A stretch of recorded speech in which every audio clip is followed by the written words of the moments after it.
मोक्षमार्गस्य नेतारं भेत्तारं कर्मभूभृताम्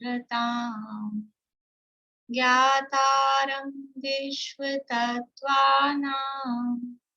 वन्दे तद्गुणलाब्धये वन्दे तद्गुणलाब्धये।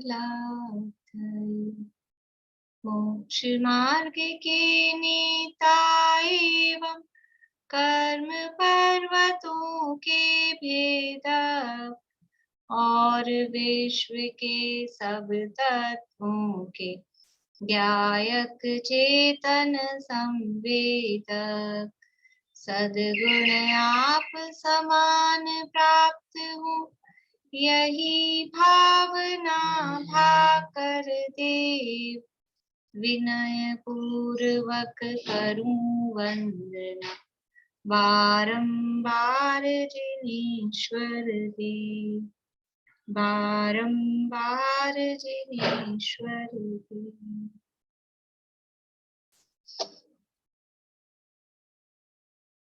सूत्र बोलने बात नहीं। 8वां अध्याय तत्वार सूत्र में अपना चल रहा है और इसमें अनुभाग बंध की चर्चा अपन ने कल से शुरू की है। बोलिए थी कुछ। वो बोलने के लिए बोला था, अगर है तो ठीक, नहीं तो कल बोल। क्या बोलना है? 8वां अध्याय सूत्र अभी तो अब फिर देर हो जाएगी, कल बोल। कल बोलेंगे। हाँ,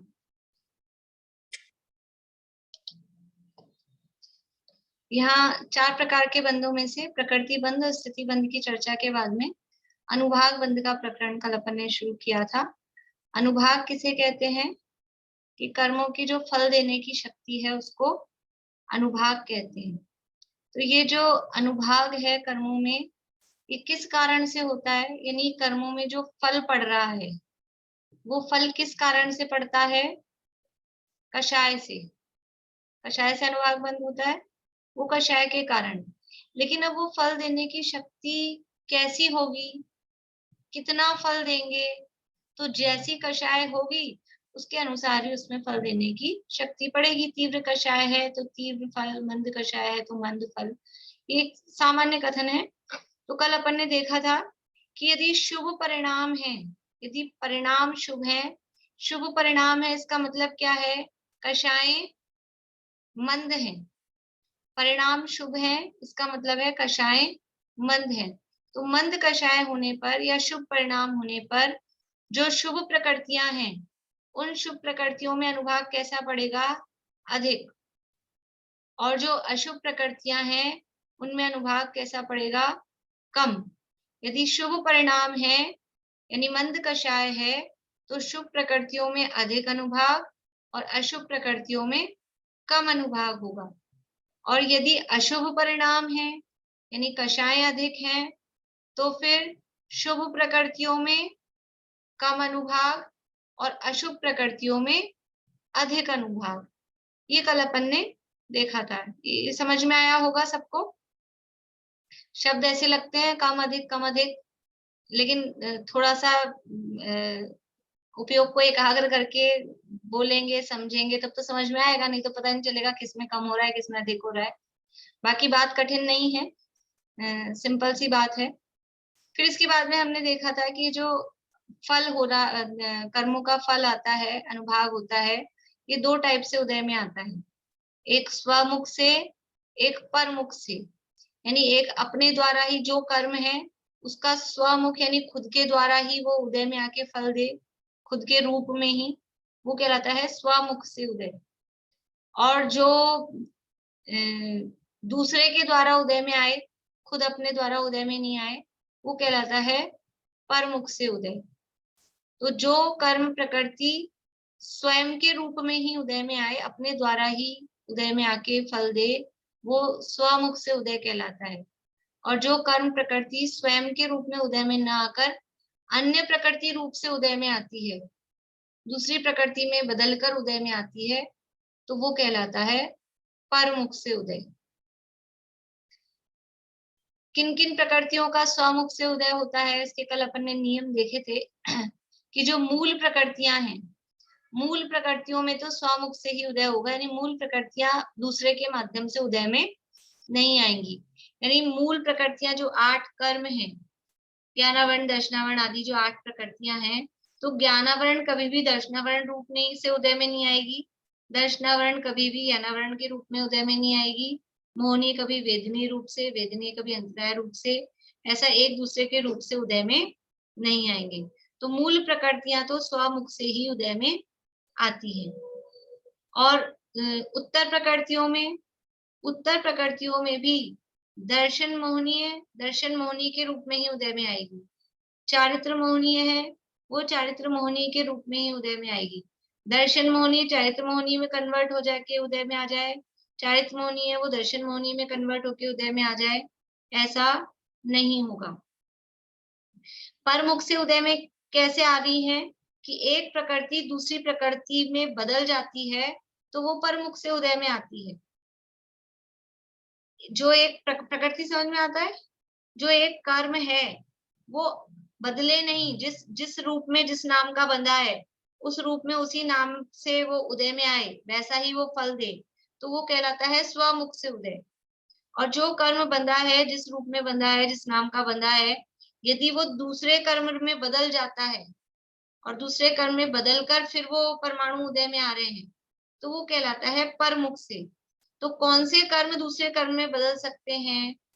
ये बदलने को कहते हैं संक्रमण। एक कर्म प्रकृति का अपनी जाति के अन्य कर्म में बदलना, उसको कहते हैं संक्रमण। एक कर्म प्रकृति का अपनी जाति वाले अन्य दूसरे कर्मों में बदल जाने को संक्रमण कहते हैं।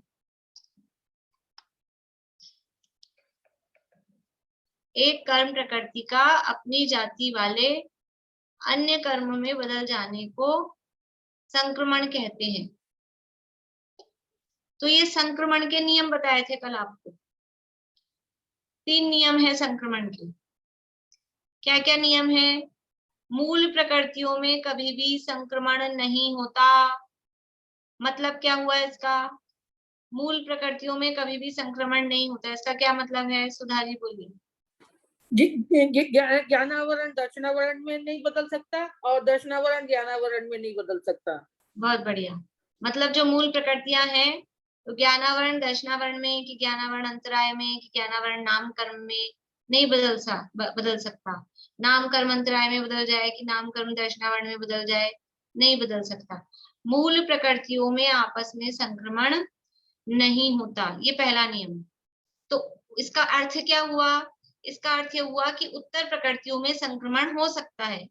उत्तर प्रकृतियां मतलब ज्ञानावरण के जो 5 भेद हैं, उनमें आपस में कन्वर्जन हो जाएगा। दर्शनावरण के जो 9 भेद हैं, उनमें आपस में कन्वर्जन हो जाएगा, आपस में वो बदल जाएंगी। लेकिन अब उत्तर प्रकृतियों में भी अपवाद है, नियम है। क्या नियम है? दर्शन मोहनीय और चारित्र मोहनीय, ये किसकी उत्तर प्रकृतियां हैं? मोहनीय कर्म की। मोहनीय कर्म की उत्तर प्रकृतियां हैं, तो इनमें आपस में बदलाव हो जाना चाहिए। लेकिन इनका नियम है कि दर्शन मोहनीय का चारित्र मोहनीय में परिवर्तन नहीं होता। वैसे तो उत्तर प्रकृतियों में परिवर्तन होता है, मूल में नहीं होता, लेकिन ये दर्शन मोहनीय और चारित्र मोहनीय जो उत्तर प्रकृतियां हैं, इनमें आपस में परिवर्तन नहीं होगा। और तीसरा नियम क्या है कि 4 आयु, ये भी आयु कर्म की उत्तर प्रकृतियां हैं, नरक तिर्यंच मनुष्य देव आयु, इनमें भी आपस में परिवर्तन नहीं होता। नरक आयु बदल के मनुष्य आयु हो जाए, मनुष्य आयु बदल के देव आयु हो जाए, इनमें भी आपस में परिवर्तन नहीं होता। इनको छोड़कर, यानी दर्शन मोहनीय और चारित्र मोहनीय और 4 आयु को छोड़कर बाकी की जो उत्तर प्रकृतियां हैं, उनमें आपस में संक्रमण, कोई किसी में मिल जाए, कोई किसी में मिल जाए, वो ऐसा संक्रमण बाद में उनमें होता रहता है। तो जो प्रकृतियां किसी दूसरे में संक्रमित होकर फिर उदय में आ रही हैं, तो वो कहलाती है परमुख से उदय में आ रही है। और जो प्रकृतियां दूसरे में परिवर्तित नहीं होकर जिस रूप में बंधी हैं उसी रूप में उदय में आ रही हैं, वो प्रकृतियां कहलाती हैं स्वमुख से उदय में आ रही हैं। तो जो नियम अपन ने संक्रमण के देखे हैं, वही नियम स्वमुख और परमुख के हैं। कि मूल प्रकृतियों का अनुभाग वो स्वमुख से ही उदय में आएगा, ठीक है। और उत्तर प्रकृतियों में दर्शन मोहनीय और चारित्र मोहनीय ये परमुख से उदय में नहीं आएंगी। दर्शन मोहनीय के रूप से ही उदय में आएगा, चारित्र मोहनीय के रूप से ही उदय में आएगा। और 4 आयु हैं वो भी परमुख से उदय में नहीं आएंगी, जो आयु है वो अपने रूप में ही उदय में आएगी। ये नियम यहाँ पर अपन ने देखे थे। सभी पेज नंबर अपना है 320 320 तत्वार्थ मणि प्रदीप में।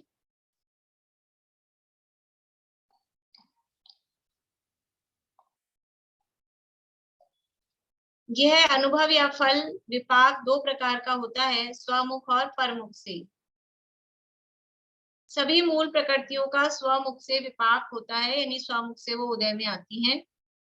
उत्तर प्रकृतियों में आयु, दर्शन मोहनीय और चारित्र मोहनीय को छोड़कर शेष सजातीय प्रकृतियों का विपाक परमुख से भी होता है। मतलब इन 3 कर्मों को छोड़कर बाकी, जैसे कल आपको उदाहरण दिया था कि मति ज्ञानावरण है वो अवधि ज्ञानावरण रूप से बदल जाए, अवधि ज्ञानावरण है वो केवल ज्ञानावरण रूप से बदल जाए, ये परमुख से उदय में आ रही है। या निद्राओं में आपस में परिवर्तन हो जाए, या कषायों में अनंतानुबंधी है, प्रत्याख्यान है, क्रोधमान माया लोभ है, क्रोधमान रूप हो जाए, मान माया रूप हो जाए, ऐसा इनमें आपस में परिवर्तन हो सकता है। नाम कर्म की प्रकृतियां हैं, वो नाम कर्म की प्रकृतियां एक प्रकृति दूसरी प्रकृति रूप में बदल जाए, उच्च गोत्र नीच गोत्र रूप हो जाए, असाता वेदनी साता वेदनी रूप हो जाए, साता वेदनी असाता वेदनी रूप हो जाए, ऐसा इनमें सब में परिवर्तन हो सकता है। तो वो परमुख से उदय में अगर परिवर्तित होकर उदय में आ रही है तो कहलाता है परमुख से उदय में आ रहा है, परमुख से उनका फल आ रहा है। और यदि यदि एज इट इज उदय में आ रही है तो वो कहलाता है स्वमुख से उदय में आ रहा है। ये बात यहाँ पर बताई गई है। लेकिन जो उच्च गोत्र और नीच गोत्र तो जन्म से ही होती है ना? जन्म से तो होती है। देखो अच्छा प्रश्न है आपका। जो गोत्र है वो तो वही रहेगी, तो वो वही रहेगी, ये नियम भी वही बता रहा है, गोत्र नहीं बदलेगी। अभी कर्मों में क्या होता है कि हमारे पास में उच्च गोत्र भी बंदी हुई रखी है सत्ता में। ऐसा नहीं है कि हम अभी उच्च गोत्र के हैं तो अकेले उच्च गोत्र ही है। सत्ता में क्या होता है, उच्च गोत्र और नीच गोत्र, सत्ता में ये उच्च गोत्र के भी परमाणु ऐसे लगे हुए हैं, नीच गोत्र के भी परमाणु लगे हुए हैं, दोनों हैं। ऐसे साता असाता में भी समझ सकते हो, साता असाता को भी ऐसे ही समझ सकते हो। यानी सत्ता की बात कर रही हूँ अभी, सत्ता समझ में आ रहा है। स्टॉक में उच्च गोत्र के भी परमाणु रखे हैं, नीच गोत्र के भी परमाणु रखे हैं। स्टॉक में अपने पास गेहूं भी है, बाजरा भी है, मक्का भी है, स्टॉक में सब है ना। उदय में क्या आ रहा है, रोटी आज किसकी बनी है, सामान तो अपने पास सब भरा है कोठियों में, लेकिन आज बना क्या है कि आज गेहूं की बनी है। तो उदय आज बना है, मतलब उदय में क्या आ रहा है, उदय में उच्च गोत्र आ रहा है। अब ये जो नीच गोत्र वाले परमाणु लगे हैं, अब इनका टाइम आ गया, मान लीजिए ये अभी वर्तमान समय है ना, यहाँ पर ये वर्तमान में ये उदय में आ रहा है। अभी इसका भी, इसमें जो परमाणु रखे हैं इसका भी तो टाइम आ जाएगा ना, कि ये जो नीच गोत्र के परमाणु हैं इसको 2:56 पे उदय में आना था, इसका टाइम पूरा हो रहा है। तो इसका टाइम पूरा हो रहा है, अब क्या करे, उदय तो आपका चल रहा है उच्च गोत्र का, अब ये क्या करे, तो ये होगा कन्वर्ट इसमें। ये एक समय पहले, यानी ये वर्तमान समय है, इससे पहले एक समय पहले वाले समय पे ये कन्वर्ट हो जाएगा उच्च गोत्र में, और फिर वर्तमान समय में आके उदय में किस रूप में आ रहा है, अब ये उच्च गोत्र के रूप में। ये हुआ परमुख से उदय में आया। ऐसे कर्म तो सारे लगे हुए हैं, उदय हमारे को वर्तमान में जो आना है वो आएगा। तो जो कर्म, क्योंकि सारे बंधे हुए हैं ना सत्ता में, और हर की स्थिति, सब कर्मों की स्थिति पूरी पूरी होती जाती है।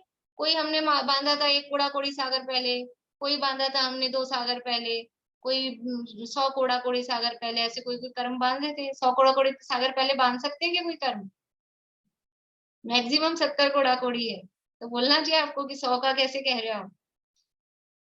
समझ लो अपन ने कोई कर्म बांधे, कोई 50 कोड़ा कोड़ी सागर पहले बांधे, कोई 5 कुड़ा कुड़ी सागर पहले बांधे, तो उसका टाइम अभी पूरा हो रहा है इस समय।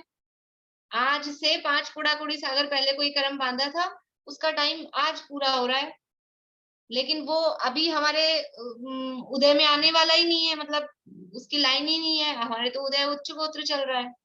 तो क्या होगा, वो कन्वर्ट हो के उदय में आएंगे। समझ में आ रहा है बात? तो ये वर्तमान में तो जो एक उदय है वो है, सत्ता में जो रखे हुए हैं वो सत्ता में रखे हुए कन्वर्ट होते हैं। ठीक है शिमला आगे भाभी? वाली बात।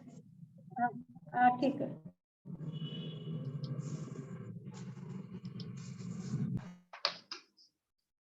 तो ये समझ में आ गया मेरे हिसाब से आप लोगों को, मतलब शब्द ऐसे हैं नए से, लेकिन बात कठिन नहीं है। स्वमुख से और परमुख से कैसे उदय में आ रहा है, दूसरे में बदल के उदय में आ रहा है, वो परमुख से उदय में आता है, लेकिन इसके नियम है। ये नियम याद रखने अपने को कि मूल प्रकृतियों में परमुख से उदय में नहीं आएंगी, मूल प्रकृतियां स्वमुख से ही उदय में आएंगी, या मूल प्रकृतियों में संक्रमण नहीं होता है। उत्तर प्रकृतियों में संक्रमण होता है, लेकिन उत्तर प्रकृतियों में भी दर्शन मोहनीय, चारित्र मोहनीय और चार आयु, इनमें आपस में संक्रमण नहीं होगा। ये स्वमुख से ही उदय में आएंगी। दर्शन मोहनी कभी चारित्र मोहनी में नहीं बदलेगी, मिथ्यात्व कभी कषाय में नहीं बदलेगा, कषाय कभी मिथ्यात्व में नहीं बदलेगी, और आयु में भी परिवर्तन नहीं होगा। बोलिए प्रेमलता जी। अच्छा, ये पहले आपने बोला था कषाय के लिए, कषाय एक से दूसरे में बदल सकता, वो उसका संक्रमण उसका, तो कषाय तो चारित्र मोहनी में आ गई। फिर से बोलिए, समझ में नहीं आई आपकी बात। कषाय के लिए पहले आपने बोला था पिछली बार अभी कि कषाय जैसे एक दूसरे में कन्वर्ट हो सकती है। हाँ, तो वो तो चारित्र मोहनी में तो होगा ही संक्रमण। नहीं नहीं, ये नहीं कहा चारित्र मोहनी में संक्रमण नहीं होगा, ये कहा है चारित्र मोहनी का दर्शन मोहनी में नहीं होगा। अच्छा, आपस में तो हो सकता है। हाँ, ठीक। क्योंकि वो दोनों उत्तर प्रकृतियां है ना, हाँ, वो मोहनी, अलग अलग है दोनों। उनमें नहीं होगा। चारित्र मोहनी की 25 प्रकृतियों में आपस में संक्रमण होगा। चारित्र मोहनी की 25 है ना, 16 कषाय और 9 कषाय, वो आपस में बदल जाएंगी, बदल सकती है। यही पूछना था है कषाय, हास्य आदि कषाय हैं, अनंतानुबंधी आदि कषाय, वो तो बदलती है, बदल कर ही खत्म होती है, बिना बदले खत्म ही नहीं होती, इसलिए उनमें आपस में होता है। ये जो दर्शन मोहनी की है, मिथ्यात्व सम्यक प्रकृति, ये भी आपस में बदलती हैं, उसके परमाणु उसमें जाते हैं, तभी तो वो खत्म होंगी, क्योंकि परमाणु जो बंध गए हैं कर्मों की, वो खत्म कैसे होंगे? वो खत्म ऐसे ही होते हैं कि वो मिथ्यात्व के परमाणु, सम्यक मिथ्यात्व के परमाणु वो सम्यक प्रकृति रूप हो जाते हैं, सर्वघाती से देशघाती रूप हो जाते हैं और फिर नष्ट होते हैं। चलिए, इसमें ये 2 लाइन और है, फिर इसके बाद में कुछ और आपको बताते हैं विशेष, ये पढ़ के। नरक आयु के मुख से मनुष्यायु या तिर्यंच आयु का विपाक नहीं होगा, इसी प्रकार दर्शन मोह चारित्र मोह के रूप में और चारित्र मोह दर्शन मोह के रूप में नहीं फलेंगे। वही बात है जो अपन ने अभी पढ़ ली है। नरक आयु के मुख से का मतलब है नरक आयु का उदय आ रहा है, मुख से का मतलब है वो उदय में आ रही है।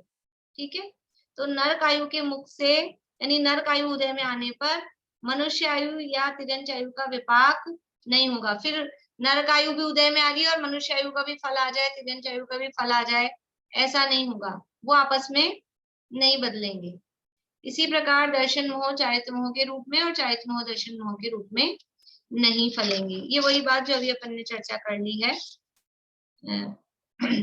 अब ये जो कर्मों का फल है, कर्मों का अनुभाग है, कर्मों का अनुभाग कितने प्रकार का होता है, अनुभाग की बात चल रही है ना, तो अनुभाग कैसे बनता है, कितने प्रकार का अनुभाग कर्मों में होता है, तो वो अनुभाग होता है 4 टाइप का।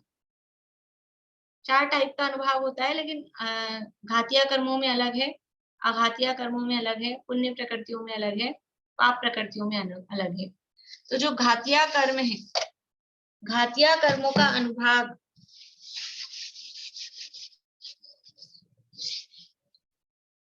घातिया कर्मों का अनुभाग 4 प्रकार का होता है।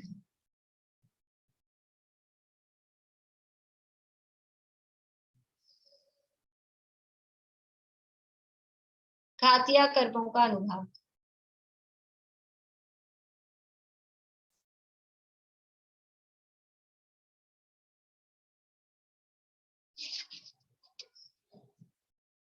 4 प्रकार का अनुभाग होता है। कौन कौन से 4 प्रकार का होता है? लता, दारू, अस्थि और शैल। ये 4 प्रकार का अनुभाग घातिया कर्मों में होता है। लता, दारू, अस्थि, शैल। घातिया कर्म कौन सी प्रकृतियां होती हैं? पुण्य प्रकृति की पाप प्रकृति? घातिया कर्मों की प्रकृतियां पुण्य रूप है कि पाप रूप है कि दोनों रूप हैं? पाप रूप है। घातिया कर्म सारी पाप रूप है, घात कर रही है ना, तो जो घात करे वो पुण्य रूप कैसे हो सकती है?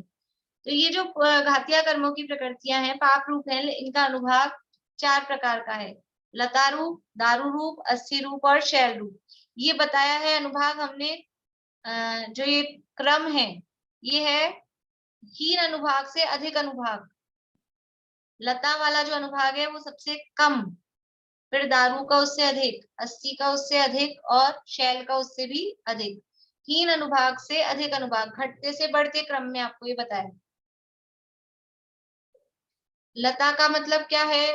बोलिए चित्रा आंटी, कुछ पूछना है आपको? नहीं, पहले भी आया हुआ है, नहीं पहले भी पढ़ा था ये। पहले पढ़ाया हुआ है आपको। हाँ हाँ हाँ। देखिए, लता का मतलब क्या है? लता का मतलब है बेल, फूल समझ लो। बेल, लता बोलते हैं बेल, मनी प्लांट की बेल, ऐसे वो लता। दारू, दारू मतलब दारू तो नहीं पीते कोई? दारू मतलब वो दारू नहीं पीने वाली। दारू का मतलब है, पूरा शब्द है देव दारू। देव दारू मतलब लकड़ी, लकड़ी का नाम होता है देव दारू। दारू का अर्थ है यहाँ पर लकड़ी। लता यानी बेल, बेल एकदम कोमल सॉफ्ट, और लकड़ी उससे थोड़ी सी हार्ड हो गई, दारू थोड़ी सी हार्ड हो गई। ठीक है, क्योंकि ये बताया ना आपको हीन से अधिक, यानी कम अनुभाग से अधिक अनुभाग की तरफ अपन चल रहे हैं। तो घातिया कर्म का काम क्या है? घातिया कर्म काम क्या करते हैं? घात करते हैं। घात करते हैं मतलब पिटाई लगाते हैं, मारते हैं ना, घात करते हैं। घात कैसे होगा? मार रहे हैं। तो पहला टाइप क्या है, किस तरह से मार सकते हैं? कि जैसे लता फेंक के मारे, फूल फेंक के अपने को मारे, तो लगती तो है, टच तो होता है, लेकिन ऐसे कोई बहुत जोर का घाव नहीं होता है, मतलब ऐसा नहीं लगता अपने दर्द हो गया हो ऐसा। तो ये लता जैसा अनुभाग। ठीक है, दूसरा अनुभाग कैसा है? दारू। दारू का मतलब है लकड़ी, किसी ने अपने को लकड़ी फेंक के मारा, तो लगेगी थोड़ी सी, लगेगी या नहीं लगेगी? लकड़ी मारी अपने ऊपर, एक तो लता फेंकी, फूल फेंका, और एक फिर लकड़ी फेंकी, तो थोड़ी लगेगी। ये अनुभाग बढ़ गया है, घातिया कर्म का अनुभाग बढ़ गया है दारू में। तीसरा है अस्थि। अस्थि यानी हड्डी, लकड़ी से भी हार्ड होती है हड्डी। किसी ने हड्डी फेंक के अपने ऊपर मारा, हड्डी फेंकी, हड्डी फेंक के मारे, या फिर किसी की हड्डियां इतनी तेज होती है कि हाथ का चाटा कोई मारता है इतनी जोर का कि वो 5 उंगलियां छप जाए, मतलब वज्र ऋषभ नाराज सहनन हो किसी का, वो एक मारे तो वो वज्र की पड़ी तो वही आदमी चकनाचूर हो जाए, कमजोर सहनन वाला। तो ये हड्डी से मारा, ऐसा फल मिल रहा है घातिया कर्म का जैसे कोई हड्डी से मार रहा हो, तो ये इससे भी तीव्र अनुभाग हुआ। और चौथा है शैल। शैल का मतलब चट्टान, पत्थर, पहाड़, कुछ भी समझ लीजिए। तो कोई चट्टान फेंक के अपने ऊपर मार दी किसी ने, क्या होगा? पूरा दम निकल जाएगा, चकनाचूर होगा। ये इस तरह के अनुभाग हैं ये घातिया कर्मों के। सबसे हल्का अनुभाग है लता, उससे तीव्र अनुभाग है दारू, उससे और तीव्र है अस्थि, और सबसे तीव्र अनुभाग है शैल। तो घातिया कर्मों में ऐसे 4 प्रकार का अनुभाग होता है। अब किस में कौन सा होगा कि अब जैसे जीव के परिणाम होंगे, जिस तरह की कषाएं होंगी उसके अनुसार। अब ये घातिया कर्म पाप प्रकृति है, तो अगर हमारे शुभ परिणाम है, शुभ परिणाम है, तो घातिया कर्मों में कौन सा अनुभाग बनना चाहिए? शुभ परिणाम है तो घातिया कर्मों में मंद वाला मतलब लता दारू रूप, अपन अभी इसमें ऐसा नहीं नियम बताया है, लेकिन अपन समझ लो ये मंद है ये तीव्र है, ऐसे डिवाइड कर लो। और अगर हमारे अशुभ परिणाम है तो घातिया कर्मों में कौन सा अनुभाग बंधेगा फिर, कि ये तीव्र वाले, अस्थि शैल वाले, ऐसे अनुभाग बंधेंगे। ठीक है, समझ में आया? ये जब दूसरा अध्याय पढ़ाया था ना चित्रा आंटी, क्षयोक्षम, क्षयोक्षम के प्रकरण में पढ़ाया है ये सब, वहां पे आपको अपने क्लास में। ये घातिया कर्मों का अनुभाग हुआ। ये याद रखना आप लोग, ये जो पहली बार भी पढ़ रहे हैं ना, फिर ये मैं इसलिए पढ़ा रही हूँ, यद्यपि यहाँ नहीं दिया था, लेकिन आगे कुछ भी अपन पढ़ेंगे तो फिर ये काम आएगा, इसलिए ये चीजें अपने काम आएंगी बाद में। ये घातिया कर्मों को समझ में आया। अब है अघातिया कर्म। अघातिया कर्मों का अनुभाग कैसा होगा? अघातिया कर्म, अघातिया कर्म सारे के सारे कैसे होते हैं? पुण्य रूप। अघातिया कर्म सारे के सारे पुण्य रूप होते हैं? नहीं। तो सारे के सारे पाप रूप होते हैं? नहीं। तो अघातिया कर्म में कुछ पुण्य रूप होते हैं, कुछ पाप रूप होते हैं। तो क्या सारे अघातियों का फल एक साथ आ जाना चाहिए? एक साथ नहीं आ सकता है, क्योंकि पुण्य का फल अलग टाइप का होगा, पाप का फल अलग टाइप का होगा। पुण्य का फल कैसा लगता है अपने को? मीठा। और पाप का फल कैसा लगता है? कड़वा। इसलिए उसके लिए उदाहरण भी ऐसे ही दिए हैं।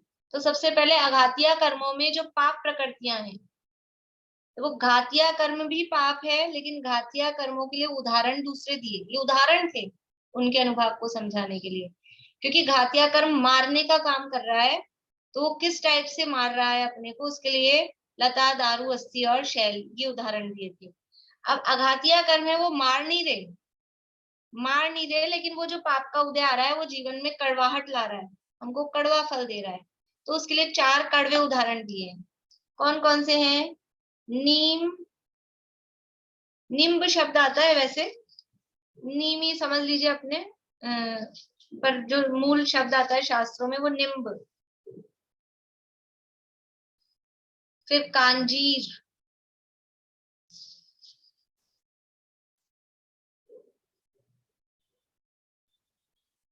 तीसरा है विष, और चौथा है हलाहल।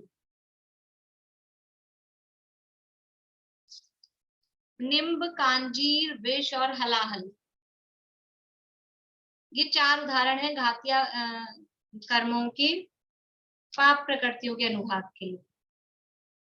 यानी घातिया कर्मों में यदि पाप प्रकृतियों का उदय है तो सबसे हल्का कोई फल होगा तो किस टाइप का होगा? नीम। यानी इन 4 चीजों में कड़वाहट है। नीम भी कड़वा होता है, कांजीर कोई कड़वा पदार्थ होता है, समझ लीजिए आप करेला समझ लीजिए, अपने नीम से ज्यादा कड़वा क्या करेला होता है? नीम से अधिक कड़ा कुछ जो भी होता हो, अपने को जो भी लगता है वो समझ लीजिए। अब ये पुराने नाम है, वो कांजीर कोई कड़वा पदार्थ होता है, ऐसे समझना चाहिए। फिर तीसरा है विष। विष यानी जहर। जहर कड़वा होता है कि मीठा? हमने तो नाम सुना है मीठा जहर, कि जहर कड़वा होता है। आपको कैसे पता? आपने खा के देखा है क्या? जहर कड़वा होता है। लेकिन हम बोलते हैं ना कोई चीज ककड़ी अपन ने चखी और कड़वी निकली तो क्या बोलते हैं? अरे कड़ी जहर है। मतलब कितना सा अपने को अंदाज होता है कि जहर होता है वो कड़वा होता है, वास्तव में तभी तो मर जाते हैं। यानी वो इतना कड़वा होता है कि वो सहन नहीं होता है, मर जाता है जीव। कड़वी कड़वी वस्तुएं खाने का निषेध क्यों? एक अपने शास्त्रों में वो आती है कहानी द्रौपदी के पूर्व भवों की। पिछले भवों में युधिष्ठिर, भीम और अर्जुन, ये तीनों तो थे पति, और नकुल, सहदेव और द्रौपदी, ये 3 थी इनकी पत्नियां। नकुल सहदेव भी पत्नियां थी इनके। तो ये 5 जो थे ना वो तो सब धार्मिक थे, और ये जो द्रौपदी का जीव था वो धार्मिक नहीं था, वो द्वेष रखता था मुनिराजों से। मतलब वो जो स्त्री थी द्रौपदी, नाक्षी नाम था उसका। तो ये किसी काम के लिए वो तीनों जो जेंट्स थे वो कहीं जा रहे थे, रास्ते में उन्होंने मुनिराज को आते हुए देखा। तो वो जो द्रौपदी थी, उनकी पत्नी एक भाई की, वो उसको कह के गए कि तुम मुनिराज को आहार के लिए पड़गाहन करना, हमको जरूरी काम है, हम जा रहे हैं, तुम पड़गाहन करना। तो वो कह गए थे, तो उसने पड़गाहन किया, लेकिन वो द्वेष रखती थी मुनिराजों से, तो उसने कड़ी तुमड़ी का आहार दिया। सुना होगा आप लोगों ने नाम, कड़ी तुमड़ी। तुमड़ी मतलब कड़वी घिया समझ लो, लौकी कुछ भी, कड़वा था। तो कड़वा कड़वा होता है, मतलब उसमें जहर का अंश होता है कड़वी चीजों में। हमको भी कुछ लोग खा लेते हैं कि कड़वी है, वो पहले कहते थे डायबिटीज वाले कड़वे खा लो, लेकिन आजकल की चीजें कड़वी अगर हो तो नहीं खानी चाहिए, क्योंकि वो केमिकल्स क्या कड़वाहट उसमें आती है, वो जहर ही होता है वास्तव में। तो उसने कड़ी तुमड़ी का आहार दिया और वो मुनिराज का मरण हो गया। मुनिराज तो हाथ में जो आहार आ गया वो ले लिया उन्होंने आहार, तो मरण हो गया। मतलब वो मेरे को तो वो बताना है, वो कड़वाहट वो विष का मतलब उसमें वो रहता है असर कड़वी चीजों में, इसलिए वो जहर है, वो कड़वा होता है। और वो इतना कड़वा होता है कि आदमी मर भी जाए, तो उसको अपन जहर बोलते हैं। ये जो चीजें सामान्य कड़वी हैं, इतनी कड़वी नहीं है कि मरण हो जाए। तो पहला है नीम, दूसरा है कांजीर, तीसरा है विष, और चौथा है हलाहल। हलाहल भी जहर होता है, लेकिन हलाहल मतलब ऐसा जहर कि जीभ पे रखते ही मर जाए, इतना भयंकर कड़वा। ये जो विष है ये थोड़ा इससे कम कड़वा है, इससे मतलब एकदम जीभ पे रखते ही मर गया ऐसा नहीं, थोड़ी देर बाद मरेगा इस विष वाले में तो। पर ये हलाहल वाला जहर तो ऐसा है, जिसे पोटेशियम साइनाइड वगैरह कहते हैं आज के जमाने में, कि वो जीभ पे रखो, रखते ही मर जाए आदमी, इतना जहर। तो पाप का उदय, अघातिया कर्मों में पाप का उदय किस टाइप का है? एक तो सामान्य पाप का उदय नीम जैसा, फिर उससे थोड़ा अधिक कांजीर जैसा, और भयंकर पाप का उदय वो विष जैसा, और भयंकर से भयंकर पाप का उदय वो हलाहल के समान। ऐसे 4 प्रकार का अनुभाग अघातिया कर्मों में होता है। देखो ये 4 प्रकार के अनुभाग बताए जा रहे हैं, इसका इफेक्ट मतलब क्या कहाँ पर ये जाके रुकेंगे वो भी अपन बात करेंगे। बोलो प्रीति। भाभी ये जो आपने डायग्राम बनाया है ये ज्यादा से कम किस अपेक्षा से किया है? हाँ, ये डायग्राम ऐसा ही बनता है अनुभाग का, यानी जो अधिक अनुभाग है उसमें परमाणु कम होते हैं, हीन अनुभाग वाले में परमाणु ज्यादा होते हैं, और तीव्र अनुभाग वाले में परमाणु कम होते हैं, लेकिन अनुभाग की शक्ति ज्यादा होती है, ऐसा है। तो वो डायग्राम ऐसा ही बनता है, इसलिए मैंने ऐसा ही बनाया है। भले ही अभी मुझे वो बात नहीं बतानी थी, लेकिन वो डायग्राम ऐसा ही बनता है। ठीक है, ये पाप प्रकृतियों में ये 4 प्रकार का अनुभाग, इसको यानी अगर किसी के चारों प्रकार का अनुभाग आ रहा है, इसको ऐसा बोलते हैं। अभी जो लोग शाम को पढ़ रहे हैं ना, मोक्षा प्रकाशक में जो शाम को प्रकरण चल रहा है, वहां पर ऐसे शब्द आ रहे हैं, द्विस्थानीय अनुभाग, चतुस्थानीय अनुभाग, मतलब चारों प्रकार का अनुभाग होता है तो उसको बोलते हैं चतुस्थानीय अनुभाग। अगर केवल 2 ही टाइप का अनुभाग रह गया है तो उसको बोलते हैं द्विस्थानीय अनुभाग। ठीक है, तो ये 4 टाइप का अनुभाग इसमें होता है। इसमें से सम्यक दर्शन होने पर क्या चमत्कार होता है? सम्यक दर्शन होने पर नहीं, सम्यक दर्शन के लिए हम प्रयास कर रहे हैं तभी क्या चमत्कार होता है, वो चमत्कार की चर्चा शाम को चल रही है। वो शाम को चमत्कार बताए जा रहे हैं। अभी तो अपन देखते हैं, टाइम मिलेगा तो कुछ बताएंगे आपको। शाम की चर्चा जो लोग यानी विशेष रुचि रखते हैं, अभी शाम की चर्चा बहुत ऐसी चल रही है, करणान योग की गहरी। तो आप लोग सुनना, उस समय नहीं अटेंड कर पाते तो यूट्यूब पे आ रही है वो करण लब्धि का जो प्रकरण चल रहा है, सुनना आप लोग, जिनको मतलब थोड़ी सी नॉलेज है और जो विशेष रुचि रखते हैं। ये पाप प्रकृतियों में हो गया। अब अघातिया कर्मों में पुण्य भी तो है, पुण्य में भी ऐसा ही आएगा कि कड़वा कड़वा? पुण्य में कड़वा नहीं आएगा, पुण्य में मीठा मीठा स्वाद आएगा। पहले कड़वा खिला दिया, अब मीठा, मुंह अच्छा कर रहे हैं आपका। पुण्य प्रकृतियों का, पुण्य प्रकृतियों का अनुभाग भी 4 प्रकार का। कौन कौन सी मीठी चीजें रखनी है? एक रसगुल्ला, एक गुलाब जामुन, एक क्या रखें, मालपुआ नहीं, यहाँ रख रहे हैं गुड़। सबसे पहला है गुड़, फिर है खांड, फिर है शर्करा, और चौथा है अमृत। ये 4 चीजें हैं, यानी पुण्य प्रकृतियों का अनुभाग 4 टाइप का है। ये 4 मीठी चीजें हैं, इनमें भी यानी हीन से अधिक की तरफ जा रहे हैं। गुड़ है वो सबसे कम मीठा होता है, गुड़ का मिठास सबसे कम होता है। गुड़ से अधिक मीठी होती है खांड। खांड आती है देसी खांड वगैरह, मतलब चीनी नहीं, खांड आती है। अभी तो जैगरी वगैरह चलती है आजकल, समझते होंगे सब बाजार में। अभी तो इन दिनों में तो ये चीजें ज्यादा चल रही हैं, देसी खांड भी चलती है।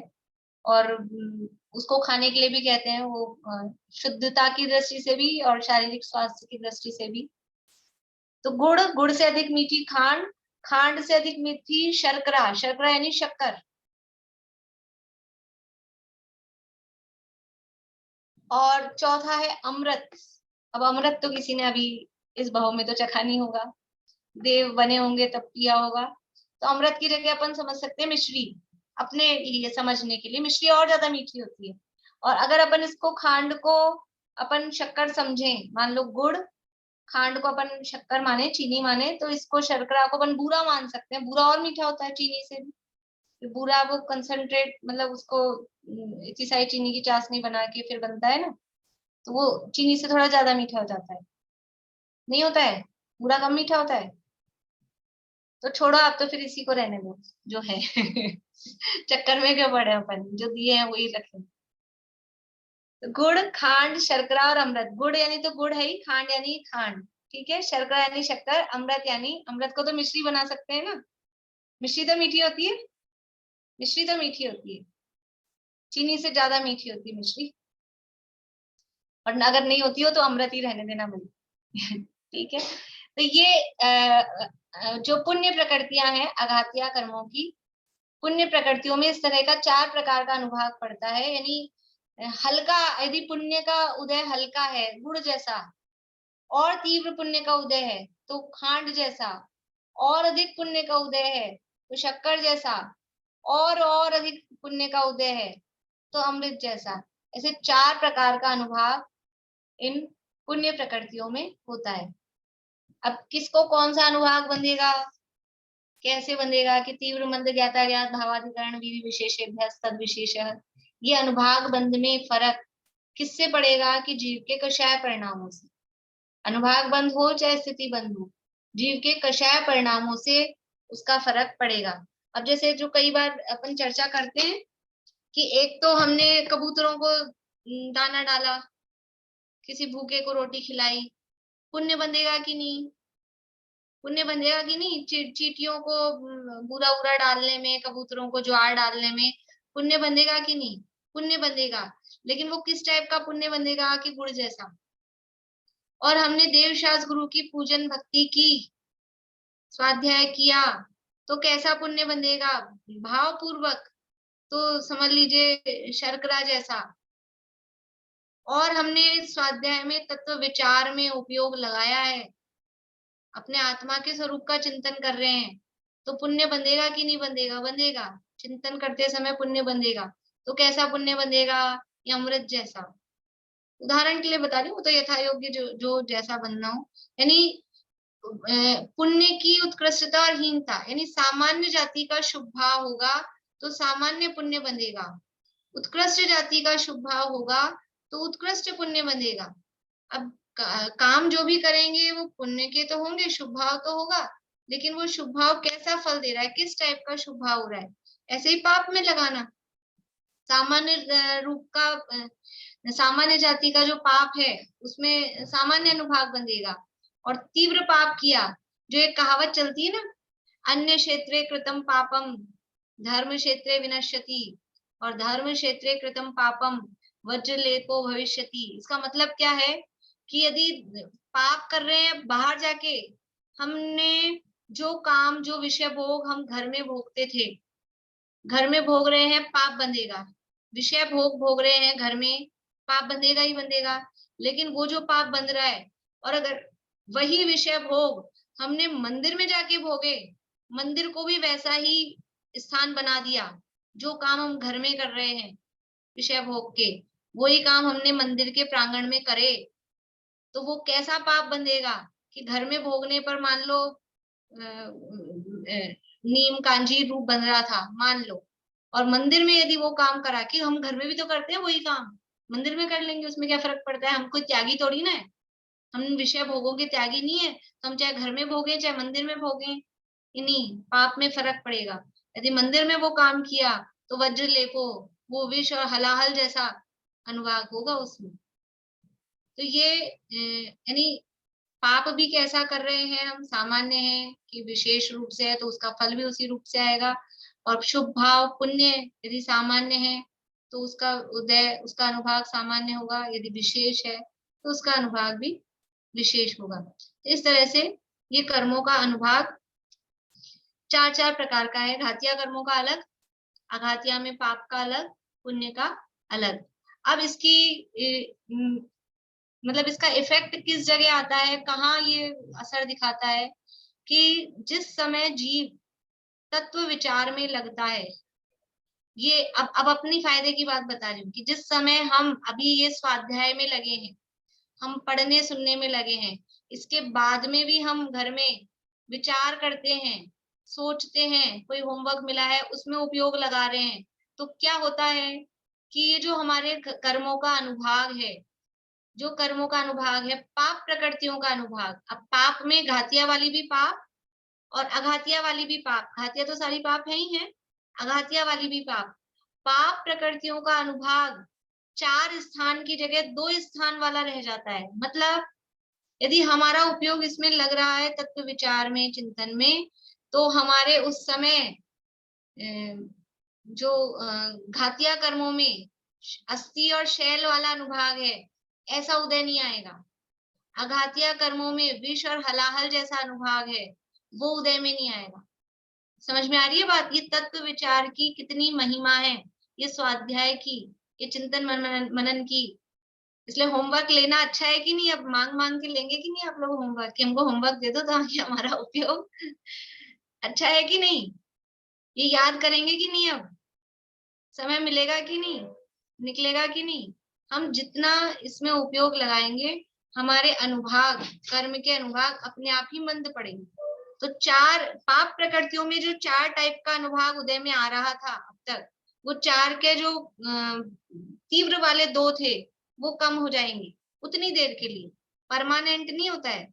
फिर आप विषय भोग में लग जाओगे तो फिर वही उदय आ जाएंगे। आप कहोगे आपने तो कहा था ये परमानेंट नहीं हो रहा है, जितनी देर, अब आपको परमानेंट चाहिए तो अपना उपयोग इसी में लगा के रखें तो वो उसी में रहेगा, ठीक है। और पुण्य में क्या होगा? पुण्य का भी कम हो जाएगा क्या? ये पुण्य का कम नहीं होगा, पुण्य का अनुभाग चतुस्थानीय हो जाएगा। पुण्य प्रकृतियों का जो फल है, यदि गुड़ और खांड जैसा उदय आ रहा था तो वो पुण्य प्रकृतियों का अनुभाग बढ़ के, जितनी देर हम ये तत्व विचार में, चिंतन मनन में उपयोग लगा रहे हैं, वो गुड़ और खांड जैसा आ रहा था अगर, तो वो बढ़ के शर्करा और अमृत जैसा अनुभाग हो जाता है। ये तत्व विचार की महिमा है, ये स्वाध्याय की महिमा है। ये सच्चे देवशास्त्र गुरु के सानिध्य में और उनके निमित्त से ये जो सच्चे शास्त्रों का चिंतन मनन विचार, वस्तु स्वरूप का जो विचार है, उस वस्तु स्वरूप के विचार की, केवल अभी विचार कर रहे हैं ना, उसकी इतनी महिमा है। और सम्यक दर्शन हो जाएगा उसके बाद तो पता नहीं क्या होगा। ये तो अभी केवल हम बस समझ लो कुछ नहीं, तो ट्रेलर जैसा हम लगते हैं, निकलते हैं, लगते हैं, छूटते हैं। और जिस समय सम्यक दर्शन होने वाला होता है उसके जस्ट पहले, वो जो शाम को चर्चा चल रही है उसके जस्ट पहले, तब तो होता ही है। लेकिन अभी भी हम ये जो पढ़ रहे हैं, सुन रहे हैं, 1 घंटा, 1.5 घंटा, 2 घंटा, यदि हम अपना उपयोग हमारा इसमें ले, किसका अभी सिर दुख रहा है बहुत जोर का? मेरा तो पता है क्या होता है, मैं तो बहुत बार बताती हूँ क्लास में, मेरा सिर दुख रहा होता है तो यानी मेरी क्लास नहीं होती, मेरा सिर दुखता है उस दिन, और क्लास चल रही होती है, मेरा सिर दर्द ठीक हो जाता है। मुझे ये पूर्णिमा आंटी है, दीपक जी बैद जी की मम्मी है, तो दीपक जी बोलते हैं हमेशा, कोरोना भी हुआ ना तो वो बोले आप तो क्लास ले लो, क्लास लो, आपकी तबीयत ठीक रहेगी। अभी भी मैं इंदौर से आई थी, मेरी तबीयत ठीक नहीं थी, उन्होंने कहा आप तो क्लास तो चालू रखो, और मैंने क्लास चालू रखी, मेरी तबीयत ठीक नहीं थी और तबीयत ठीक हो गई। तो अपना उपयोग इसमें लगता है, वो अनुभाग जो आ रहे हैं ना तीव्र वाले, वो तीव्र आते हैं अनुभाग सब सही हो जाते हैं। और ये करना, बहुत ज्यादा सिर दुख रहा हो ना तो कर्णा नियोग पढ़ने लग जाना चाहिए, क्योंकि उसमें बिना दिमाग के तो काम चलेगा नहीं। तो सारा दिमाग अपना इसमें लग गया तो सिर दर्द में दिमाग ही नहीं जाएगा। क्योंकि वो दर्द कब फील होता है, वो दर्द किसको होता है, सिर को नहीं होता है, वो दर्द होता है ज्ञान में अनुभव। और ज्ञान अपना लग गया इधर तो दर्द समझ में ही नहीं आएगा कि दर्द हो रहा है। इसलिए ज्यादा तकलीफ हो तो ज्यादा स्वाध्याय में लगना और ज्यादा इसमें लगना, और ऐसे में लगना कि जिसमें बिल्कुल दिमाग लगाना ही पड़े, ऊपरी ऊपरी से काम नहीं चले। क्योंकि ऊपरी ऊपरी अपन ने पढ़ा सुना तो वो बार बार में उपयोग दर्द में जाएगा। बोलिए रेणु जी। मतलब मैं बोल रही हूँ कि जो घात्या और अघात्या कर्मों का जो कर्म बंध के जो उदाहरण अलग अलग क्यों दिया है? ऐसे लग रहा है कि अघात्या कर्मों के जो उदाहरण है वो ज्यादा स्ट्रोंग है घात्या कर्मों से। हाँ हलालल, हलालल और नहीं नहीं, ज्यादा स्ट्रांग नहीं है, वो उनके टाइप के लिए बताया ना। घातिया कर्म है, वो मारने का काम कर रहे हैं। तो वो इस, कोई आपके ऊपर चट्टान पटक दे, वो मार रहा है। तो ये हलालल से कड़वाहट, तो मर जाएगा। ये मरना तो अपन बता रहे हैं, अपन ने मरने में उदाहरण वैसा लिया है। ये कड़वाहट बता रहे हैं। पाप के लिए, पाप का पर्यायवाची शब्द आता है, मतलब पाप के लिए शब्द आता है, ये कड़वा है, कड़वा फल देता है। और पुण्य है वो मीठा फल देता है। तो इसलिए कड़वे टाइप के उदाहरण दिए। वो मारने का वहां मतलब बताना का उद्देश्य नहीं है, वहां कड़वाहट बताने का उद्देश्य है। और वो मारना क्यों आया है वहां बताने के लिए, कि उसकी कड़वाहट इतनी अधिक है कि मर ही जाता है, उस कड़वाहट सहन नहीं होती है उसके कारण। इसलिए वहां वो मरण वाली बात आ गई। लेकिन जो अघातिया में पाप के उदाहरण है वो कड़वाहट को बता रहे हैं, और घातिया में जो उदाहरण है वो उसकी मारक शक्ति को बता रहे हैं। वो मार रहा है। जैसे यहाँ नीम खाया, तो नीम खाने से वो अपने को ऐसा प्रहार नहीं हो रहा है, लेकिन किसी ने लकड़ी से मारा है तो वो चोट लगती है। तो घातिया कर्म में चोट दिखाना है। तो यहाँ बोलेंगे कि जीव का पूर्ण घात हो जाता है, इस तरह लिख सकते हैं क्या घात्या कर्मों के लिए? जीव का पूर्ण घात नहीं, गुणों का, गुणों का पूर्ण जीव, घात तो हाँ, क्या, गुणों का। वो पर्याय प्रकट ही नहीं होती है। जैसे कुछ सर्वघाती, फिर वो पूर्ण घात के लिए वो सर्वघाती देशघाती वो उस रूप में बताना पड़ेगा तब। तो जीव के गुणों का घात हो जाता है। चलिए, समय भी अपना हो गया है। और किसी को प्रश्न हो अगर तो पूछ लीजिए।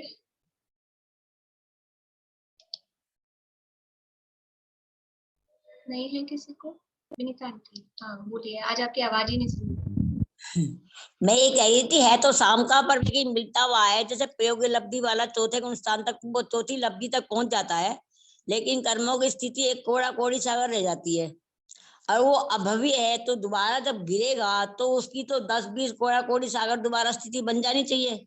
हाँ बन जाती है ना, वापस बन जाती है। वो अंतर्मूर्त काल के लिए होता है वो इतना काम। वो वापस छूटेगा तो वापस स्थितियां बढ़ जाती। समय दृष्टि की, अगर समय दर्शन छूट जाए तो उसकी बन जाएगी वापस से। अब ये तो अभव्य की तो बनेगी। ठीक। और किसी को प्रश्न है? नहीं है? चलिए जिनवाणी से करते हैं।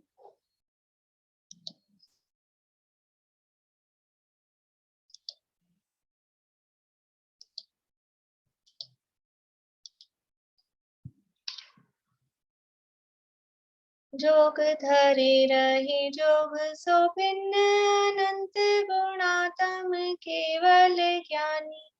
तासु हृदय द्रह सोनिक सी सरिता सम वैश्रुत सिंधु समानी। याते अनंत न यातम लक्षण सत्य स्वरूप सिद्धांत बखानी। बुद्ध लखे न लखे दुर्बुद्ध सदा जग माही जगे जिन वाणी। बुद्ध लखे न लखे दुर्बुद्ध सदा जग माही जगे जिन वाणी।